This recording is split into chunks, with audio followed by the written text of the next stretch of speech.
লিখতে লিখতে অয়নের কলম থেমে গেল। না, আজ তাহলে সে এলো না। আচ্ছা, সে না বলেছিল দশমীতে সিঁদুর পরতে ঠিক আসবে? নাকি আর সবার মতন সেও কথার খেলাপ করলো? আচ্ছা, সে যদি আসে তাহলে তাকে নিয়ে আজকে ফুচকা খেতে যাওয়াই ভালো। মেয়েটা আবার ঝাল খেতে পারে না। ঝাল দিলে গাল ফুলিয়ে বলে, আমাকে মিষ্টি খাওয়াও। অয়ন তখন আড়ালে নিয়ে গিয়ে তার গালে ঠোঁট ছুঁয়ে বলে, এই নাও। তখন তার গাল দুটো কাশ্মীরি আপেলের মতো লাল হয়ে যায়। 3 বছর বিয়ে হয়েছে ওদের, প্রেমের বিয়ে। অয়ন ছিল ওর দাদার বন্ধু। মেয়েটাকে প্রথম দেখেই বড় মায়া হয়েছিল অয়নের। চোখ দুটো বড় টেনেছিল ওকে।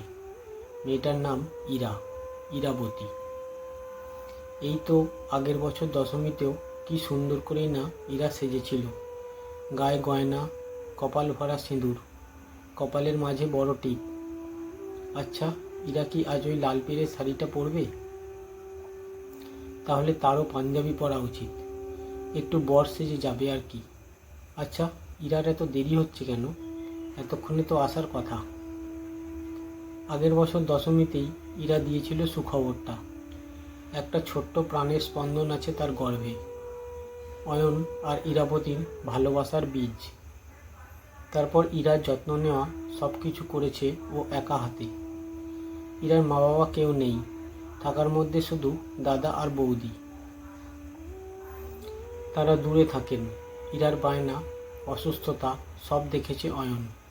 বড্ড ভালোবাসে মেয়েটাকে। তবে সেদিন ইরার কপালে এক মুঠো সিঁদুর ছিল, পায়ে আলতা।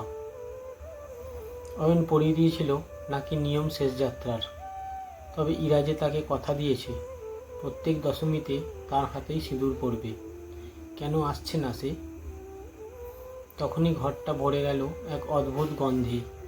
দেওয়ালে ফুটে উঠল এক নারীর অবয়ব, তার হাতে একটি সদ্যজাত। অয়ন হেসে তাকে জড়িয়ে ধরল এবং পড়ে গেল।